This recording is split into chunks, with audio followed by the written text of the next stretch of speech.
So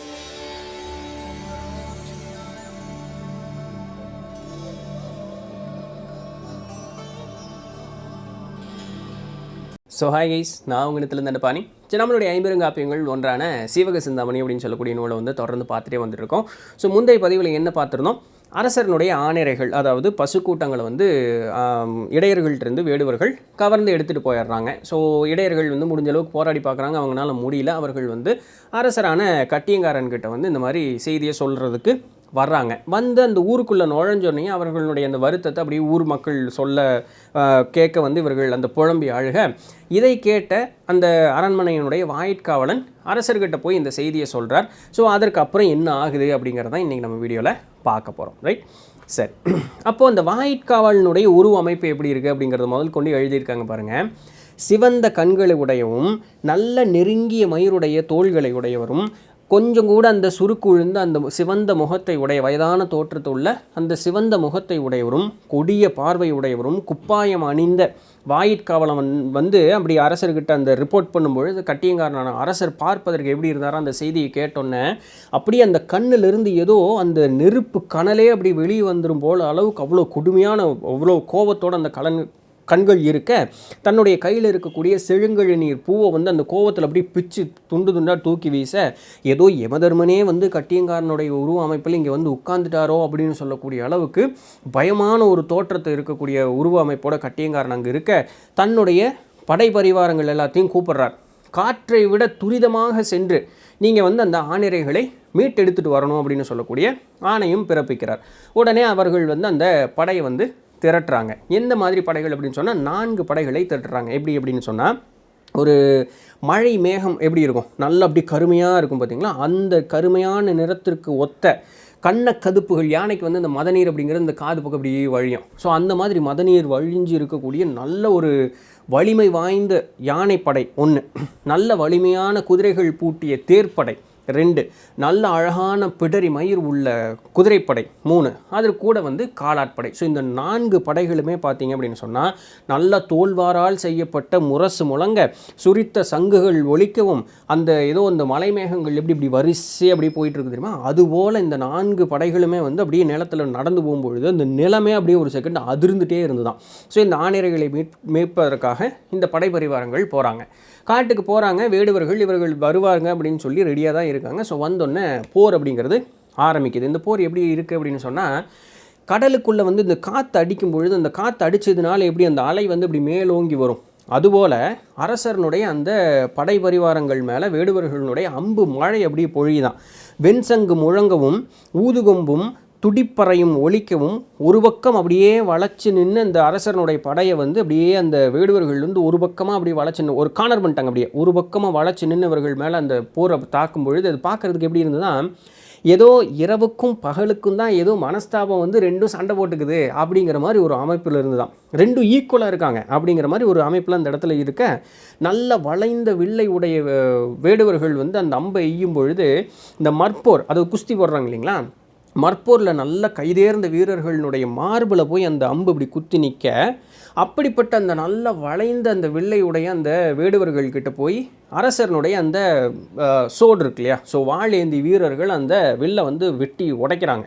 என்னதான் நீ வெட்டி உடைச்சாலும் பரவாயில்ல, நான் பெரிய ஆள்றா அப்படிங்கிற மாதிரி மறுபடியும் வில்லை வளைச்சு அந்த வாள் ஏந்தி இருக்கக்கூடிய வீரர்களையும் அவர்கள் தாக்குறாங்க கம்ப்ளீட்டாக. ஸோ ப்ராக்டிக்கலாக பார்க்கும்பொழுது வேடுவர்களுடைய கை தான் அந்த இடத்துல ஓங்கி நிற்கிது. வேங்கை புலி போல சீறி அரசனுடைய அந்த படை பரிவாரங்கள் மேலே நல்ல அந்த விஷம் தோய்ந்த அம்புகள் எல்லாத்தையும் எய்ய, குதிரைகள் வந்து பயந்து ஓடவும், தேர்கள் எல்லாம் கவிழ்ந்து விழவும், பயனுள்ள யானைகள் எல்லாம் வெறும் ஒரு பனிமலை போல் அப்படியே சாஞ்சு விழுந்துருச்சான். ஸோ ப்ராக்டிக்கலாக அரசனுடைய படைபரிவாரங்கள் வேடுவர்கள் முன்னாடி நிற்க முடியவில்லை. ஸோ யாரெல்லாம் உயிரோடு இருக்காங்களோ அவங்க வந்து ஒரே முனைப்போட இந்த வேடுவர்களை வந்து வெளிக்கொண்டு வந்ததை, காட்டுக்குள்ளே இருக்கும்போது அவர்களுடைய பலம் ரொம்ப அதிகம். ஏன்னா ப்ராக்டிக்கலாக அவங்களுக்கு தான் காட்டை பற்றி அதிகமாக தெரியும். ஸோ இவங்களை வந்து எப்படியாவது அந்த காட்டை விட்டு வெளியே கொண்டு வந்து கண்டிப்பாக நம்ம வந்து இந்த போரை ஜெயிச்சே ஆகணும், நம்மளுடைய ஆணிரைகளை வந்து மீட்டு எடுத்துகிட்டு போயா அப்படின்னு சொல்லி பயங்கர உத்வேகமான நிறைய வசனங்கள் பேசி மூர்க்கத்தனமாக அரசர்களுடைய அந்த படைபரிவாரங்கள் என்னதான் சண்டைக்கு போட்டாலும் சரி, இந்த கடலினுடைய அந்த சத்தம் எப்படி இருக்கும், அந்த சத்தம் போல் அந்த கடல் நீர் வந்து கரை உரண்டு ஓடி வருவது போல் கம்ப்ளீட்டாக வேடுவர்கள் வந்து அரசர்களுடைய அந்த படைபரிவாரங்களை முழுசாகவே அடிச்சிடுறாங்க. அப்போது தங்கத்தினால் வேயப்பட்ட அந்த படாம் அப்படின்னு சொல்கிறோம்ல, யானைக்கு முன்னாடி அந்த அழகுக்கு இது வச்சுருப்பாங்கள்ல, ஸோ அதை உடைய யானைகளையும் பாயும் குதிரைகளையும் மயிர்பீலியும் வெண்குடையும் அப்படியே இருக்கிறபடி போட்டு அரசனுடைய வேற்படை வந்து தங்களுடைய உயிர் தப்பிக்கிறதுக்கு புறமுந்துக்கிட்டு ஓடிடுறாங்க. இதை பார்க்கும் பொழுது நல்ல இந்த வாயில் வந்து இந்த நார் இப்படி இழுத்து கிழிப்பாங்க தெரியுமா, பூ கட்டுறதுக்கு.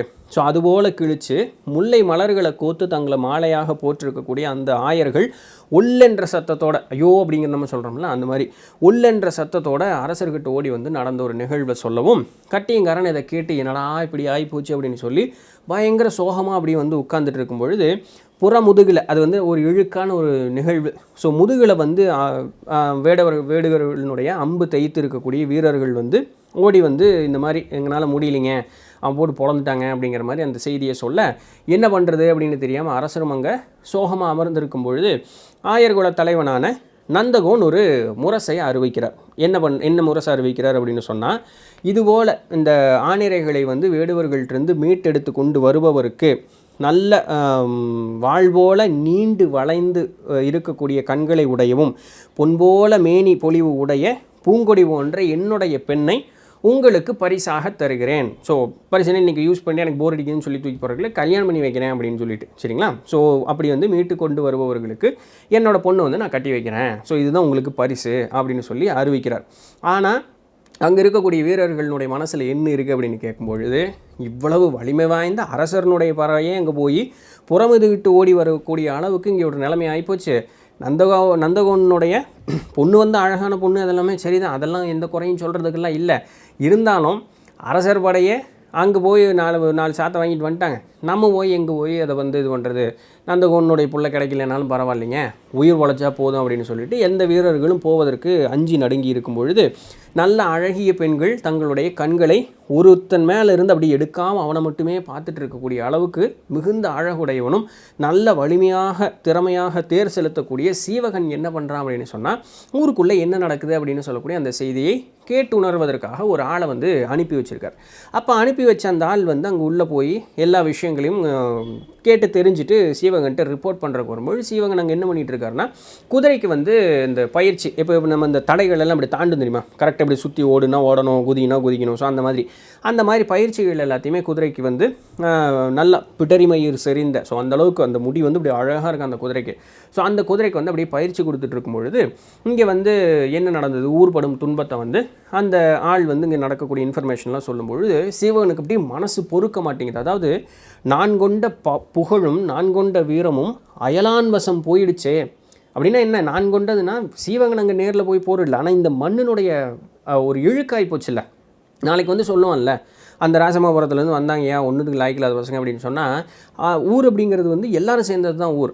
அப்போ ஊரை பொதுவாக பேசும்போது இந்த ஊரில் இருக்கக்கூடிய எல்லாத்துக்குமே அது இழுக்கு, அதை வந்து சீவகன் வந்து உணர்றார். அப்போது நான் கொண்ட புகழும் நான் கொண்ட வீரமும் அயலான் வசம் போக கண்டு நான் எப்படி அமைதியாக இருக்க முடியும், வெறும் வந்து சாகாமல் இருக்கிறதுக்காக உயிர் வாழ்வதற்காக நல்ல அறுசுவையாக இருக்கக்கூடிய அந்த பால் சோறை வந்து சாப்பிட்டுக்கிட்டு இருக்கக்கூடிய இந்த கோழை கட்டியங்காரன் போல், பேடி கட்டியங்காரன் போல் என்னால் வந்து இருக்க முடியாது.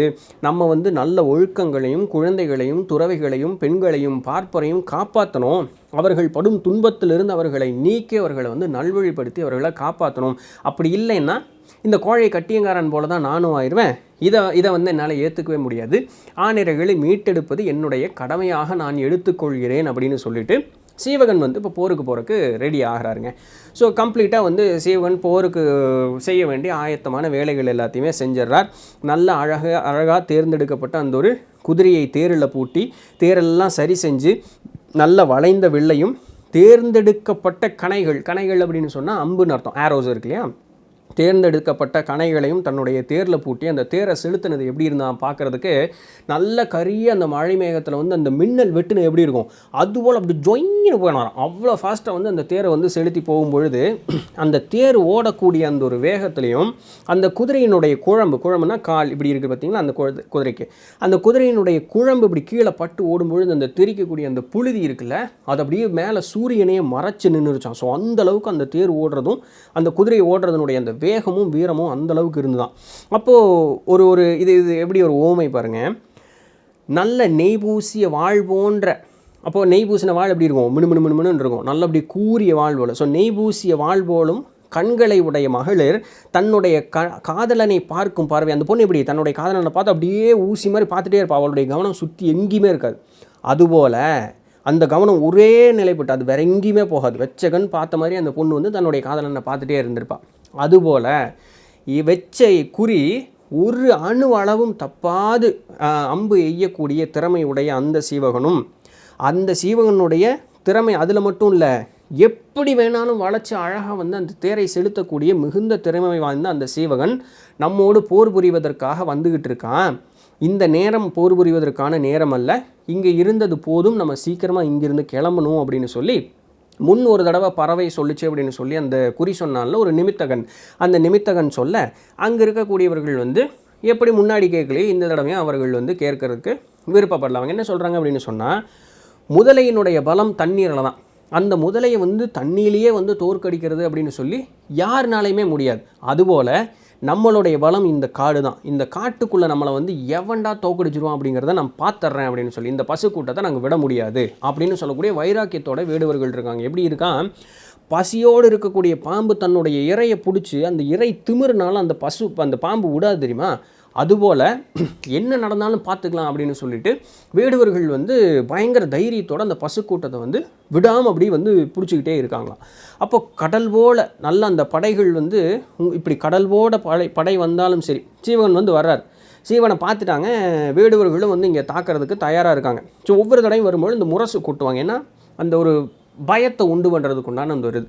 கடல் போல் வரக்கூடிய அந்த படைகள் எல்லாம் முழுசும் அழிஞ்சு போயிடும், ஸோ அதனால என் பக்கத்தில் வராத அப்படிங்கிறதுக்கு ஏற்ற மாதிரி வேடுவர்கள் வந்து யமன்கிட்ட அகப்பட போகிறீங்கடா அப்படிங்கிற மாதிரி தப்பிச்சு ஓடிடுங்க அப்படிங்கிறதுக்கு ஏற்ற மாதிரி பார்த்திங்கன்னா துத்தரி கொம்பையும், ஸோ இதெல்லாம் அந்த சத்தம் கொடுக்கக்கூடிய அந்த வாத்தியங்கள், துத்தரி கொம்பையை ஊதி கொக்கரிக்கக்கூடிய சீக்கி ஒழியினெல்லாம் அப்படியே எழுப்புறாங்களாம் இங்கே இருக்கக்கூடிய வேடுவர்களே, வராதடா நாங்கள் இங்கெல்லாம் இருக்கோம், வந்தேன்னா யமன்கிட்ட அகப்பட்ட மாதிரி செத்து போயிடுவேன், ஸோ அதனால் வராத நாங்கள் இங்கே இருக்கோம் ஜாக்கிரதை அப்படிங்கிற மாதிரி அவர்கள் அங்கே இடத்துலேருந்து ஒளி எழுப்ப இதெல்லாம் ஒன்றும் கண்டுக்காமல் காட்டடை சீவகன் வந்து மறுக்க இங்கிருந்து ஒளி எழுப்பிட்டு இப்படி போகிறாராம். சங்கும் பறையும் கொம்பனுடைய ஒளி எழுப்ப இவர்களுடைய அந்த படைகள் வந்து ரெண்டும் போய் மோதுதான். இது பார்க்குறதுக்கு எப்படி இருக்குது அப்படின்னு சொன்னால், கார்முகில், அதாவது மழை மேகங்கள் இருக்குது பார்த்திங்களா, கார்முகில் மழை மேகங்களும் கடலும் மோதுவது போல் இருந்தது. அப்போலாம் என்ன சொன்னாங்க, ராத்திரியும் பகலும் மோதுற மாதிரி இருந்ததுன்ட்டு. இப்போ வந்து கார்முகிலும் கடலும் மோதுவது போல் இருந்தால் பார்க்குறதுக்கு. சீவகன் வந்து கையை சுழற்றி விசையோட அந்த கவன் எறியறது அப்படிம்பாங்க, இந்த கையில் இப்படி சுற்றி இப்படி ஒரு வீசுவாங்க, அதுக்கு பேர் கவன் எறிதல் அப்படிம்பாங்க. அப்போது அந்த கையில் வந்து அந்த விசையோட வீசக்கூடிய கொல்லிக்கட்டையோட வீசக்கூடிய அந்த நெருப்பு பந்து மாதிரி இருக்கும், அதை அப்படி வீசுவாங்க. ஸோ அந்த மாதிரி இருக்கக்கூடிய அந்த விசையோட சீவகன் என்ன பண்ணுறாருன்னா, அதோடவும் காற்றாடி போலவும் அப்படியே சுற்றி அந்த வேடுவர்களுடைய பழைய தன்னுடைய தேர் அப்படியே வளைச்சி கொண்டு போய் ஓட்டி போகக்கூடிய இடத்துல எல்லாம் அந்த விசையை அப்படியே செலுத்திக்கிட்டே வந்துக்கிட்டே இருக்கும் பொழுது சீவகனுடைய அந்த ஒரு என்ன பண்ணுறது அப்படின்னு தெரியல. வேடுவர்களுக்கு வந்து இவ என்னடா எங்கே போனாலும் அடிக்கிறான் அப்படிங்கிற மாதிரி ஒரு குழப்பமான ஒரு சூழ்நிலைகளுக்கு வர சீவகனுடைய போர் வீரர்கள் எல்லாமே அந்த சீவகன் வந்து அவனுடைய அந்த வீரத்தை பார்த்து இவர்கள் எல்லாம் பலம் கொண்டு மேலே எழும்ப, என்னடா நீ தான் பெரிய ஆளா, நீ என் இடத்துல இருக்கடா, நான் எவ்வளோ பெரிய ஆள் தெரியுமா அப்படின்னு சொல்லி வேடுவர்களும் பயங்கரமாக ஆரவரிச்சு அப்படியே எழுந்திரிச்சு சண்டை அப்படிங்கிறது நடக்குது. சீவகனும் அவனுடைய அந்த படை வீரர்கள் எல்லாமே இது நம்மளுடைய முதல் நாள் போர் அப்படிங்கிற அந்த ஒரு எண்ணத்தில் பயங்கர மூர்க்கத்தனமாக அந்த போர் அப்படிங்கிறது வந்து நடக்குது. திருமாலினுடைய வாகனமான அந்த கருடன் இருக்குது பார்த்திங்களா, அந்த கருடனுடைய அந்த சிறகு ஒளி கேட்டோன்னே இங்கே கீழே இருக்கக்கூடிய அந்த நாக கூட்டங்கள் எப்படி பயந்து அஞ்சு நடுங்கி ஒளியுமோ, அதுபோல் சீவகனுடைய அந்த தேர்னுடைய சத்தமும் அதில் எழும்பக்கூடிய அந்த புழுதியை பார்த்து வேடுவர்களுடைய மனம் அப்படியே வருந்தி போகுது. அதாவது இந்த கூடைக்குள்ள அடைச்ச கோழி மாதிரி அவர்களுடைய புத்தி அப்படிங்கிற மாதிரி அவர்களுடைய பலமும் அவர்களுடைய வீரமும் அப்படியே குன்றுது. அவர்களுடைய மனசில் என்ன வந்தது அப்படின்னு சொன்னால், இந்த சிறுதலை நிமித்தகன், அதாவது அறிவேட்டவன் ஒரு மண்டையன் அப்படிங்கிற மாதிரி இந்த சிறுதலை நிமித்தகன் ஒரு தேர் வரும்னு சொன்னானே, இவனை நம்பிட்டு இருந்தால் இங்கே ஏதோ கடலலை போல் ஏகப்பட்ட தேர்கள் இங்கே வந்து நம்மளை முழுக்க சுற்றி நிற்கிதே, ஸோ ஃப்ளட்டு மாதிரி, ஸோ அந்த இது மாதிரி அந்த நம்மளை சுற்றி இந்த மாதிரி தேர்கள் இந்த வந்து நிற்கிது, இந்த போரில் நம்ம சண்டை போட்டு ஜெயிக்கிறது அப்படிங்கிறது ரொம்ப கஷ்டம், இருந்தாலும் வீரமாக போரிடுவோம், இங்கேருந்து அட்லீஸ்ட் உயிரோடு நம்ம தப்பிச்சு ஓடுனா போதும் அப்படிங்கிற மாதிரி இவங்களும் சண்டை போட ஆரம்பிக்கிறாங்க. போடும்போது வேடுவர்களுக்கு இருக்கக்கூடிய மிகப்பெரிய ஒரு பலம் என்ன அப்படின்னு சொன்னால், வில்லும் அம்பு தான். அப்போது மழை போல் அந்த சீவகனை நோக்கி அவர்கள் அந்த வில்லையும் அம்பையும் எய்ய, சீவகன் வந்து பார்த்தீங்க அப்படின்னு சொன்னால் அவர்களுடைய அந்த வில்லையும் அம்பையும் நிறுத்துறாரு. அதற்கு ஊமை பாருங்கள், மழை இப்படி நல்லா ஜோன்னு கொட்டும் பொழுது வேகமாக ஒரு காற்று இப்படி டக்குன்னு அடித்து அப்படி கல்லுன்னு ஒரு சத்தத்தோடு எப்படி அந்த மழை ஒரு செகண்ட் நிற்கும் தெரியுமா? அதுபோல் அந்த மழை போல் வரக்கூடிய வேடுவர்களுடைய அம்புகள் எல்லாத்தையும் சீவகன் தொடர்ந்து நிற்காமல் படப்படன்னு அந்த அம்புகள் எல்லாத்தையும் எய்ய, அந்த மழையே ஒரு செகண்ட் இப்படி காற்று நிறுத்தின மாதிரி வேடுவர்களுடைய அம்பை முழுக்க சீவகனுடைய அம்புகள் அப்படி தடுத்து நிறுத்திடுச்சான் கம்ப்ளீட்டாக. இதை பார்த்து வேடுவர்கள் அப்படி பயந்து நிற்க, இந்த சீவகன் தங்கிட்ட இருக்கக்கூடிய அந்த விஷம் தோய்ந்த அம்பை வந்து வெளியே எடுக்கிறத பார்த்தோன்னே வேடுவர்கள் ஓகே இவங்க கூட இதுக்கு மேலே சண்டை போட்டு ஆகாதுரா அப்படின்னு சொல்லிட்டு பசுக்கள் எல்லாத்தையும் விட்டு அவர்கள் ஓடிடுறாங்க. காட்டுக்குள்ளே அப்படி ஓடினோடனே ஸோ அந்த விஷம் தோய்ந்த அம்பை எடுத்தது தான் கோடு. பசுக்கள் எல்லாம் திருப்பி இவங்ககிட்ட சேஃபாக வந்துருச்சு. அப்படின்னா என்ன, வேடுவர்கள் இதற்கு மேலே இதை காப்பாற்றி பயன் இல்லை அப்படின்னு சொல்லி அவர்கள் வந்து ஓடி போயிடுறாங்க. ஸோ இடையர்கள் வந்து நல்ல ஒரு மகிழ்ச்சியான ஒரு சூழ்நிலையில் வந்து இருக்காங்க. ஸோ சீவகனுடைய ஒரு தோள் நீளவும் ஒரு தோள் குறுகவும் அப்படின்னு இருக்கு. அப்படின்னா என்னென்னா அம்பு எய்யும் பொழுது ஒரு தோள் குறுகவும் ஒரு தோள் நீளவும் அப்படின்னு தான் இருக்கும். ஸோ அந்த நிலையில் இருந்து ஒரு நிற்காமல் அம்புகளை எய்ந்து வேடுவர்கள்ட்ட இருந்து ஆணையர்களை மீட்ட சீவகனை பார்த்து இடையர்கள் பயங்கர சந்தோஷத்தோட ஆரவாரித்து அப்படி ரொம்ப சந்தோஷப்படுறாங்க. அதுக்கு பாருங்கள், 5000 முன்னுடை 6000 அப்படிங்கிறாங்க. அதாவது என்னென்னா 50,000 போர் வீரர்களை உண்டான அந்த ஒரு வேடுவர்கள் கூட்டத்தை நல்ல கூறி அம்புனால் 100 துண்டுகளாக ஆக்கக்கூடிய அந்த ஒரு கணைகளை உடைய சீவகன் அந்த வேடுவர்கள் கையில் இருக்கக்கூடிய 100கணக்கான வில்லையும் அம்பையும் அடித்து உடைச்சது மட்டும் இல்லாமல் அங்கே இருக்கக்கூடிய அந்த வேடுவர்களுடைய மனோநிலை எப்படி இருந்ததுன்னா, விலை மாதர் மனம் எப்படி நொடிப்பொழுதில் மாறுமோ அதுபோல் வாடா பார்த்துக்கலான்னு நின்றவர்களுடைய அந்த மனோநிலை இதுக்கு மேலே நம்மளால் முடியாது, ஓடுன்னு அப்படியே கம்ப்ளீட்டாக ஓடிட்டாங்களாம். எந்த விதமான ஒரு வெட்டு காயமும் இவர்கள் மேலே படவே இல்லை. அம்பு பட்டு உண்டான காயமும் எதுவுமே இல்லை.